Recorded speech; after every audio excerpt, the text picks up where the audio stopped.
Carolyn Peck joins us now from Las Vegas. And Carolyn, I'll get to the MVP because A'ja Wilson was great in the paint. That makes Coach happy. But the Chelsea and Kelsey show was responsible in many ways, too. How significant was it after a 67-point performance that they got what they got from those two?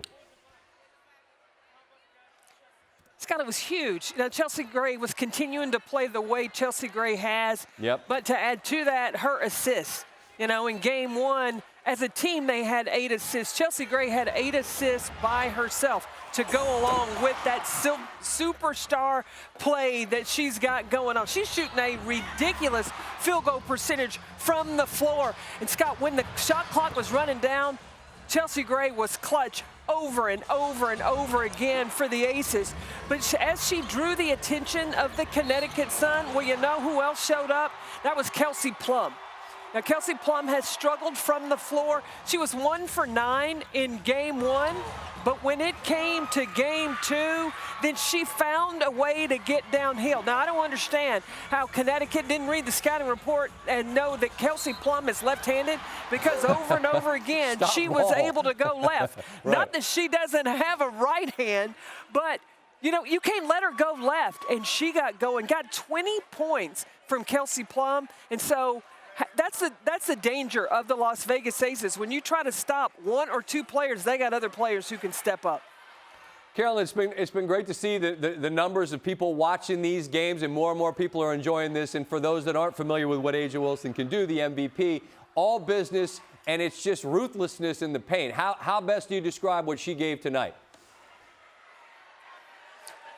Ruthless is a great way to describe it, and Holly Rowe gave a report on how A'ja Wilson even got into the huddle and in game one when she felt the game was slipping away. She is desperate for a WNBA championship, and she is playing like it.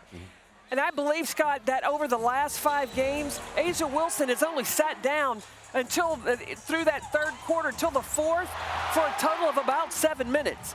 And so she is bringing it. She is getting up and down the floor, and she's playing through a lot of contact. She is doing yo man's work. And because when you've got to go against that much physicality on the offensive end and then also defend the bigs of Connecticut, A'ja Wilson, she put in the work in the offseason. She went down to Miami and really worked on her fitness and conditioning, and that is really paying off for her in these WNBA Finals. Carolyn, a quick thought on the way out here. I've learned through the years never just give the trophy to anyone, because Connecticut's got too much fight to just do that. But what must they do to get back as they head back home for Game 3 Thursday night?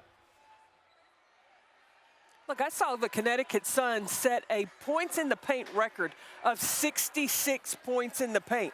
Well, tonight, they only had 28 paint points. And so Connecticut's got to really figure out this Aces defense. Every time the ball goes in, there's double teams. There's a swarm to the ball. So there's got to be cutters. They got to make hockey assists, make the pass that leads to the pass that leads to the score, and make the defense of the Aces have to shift so that those points in the paint come a little bit easier for the Connecticut Sun. Thanks for watching ESPN on YouTube. For live streaming sports and premium content, subscribe to ESPN+.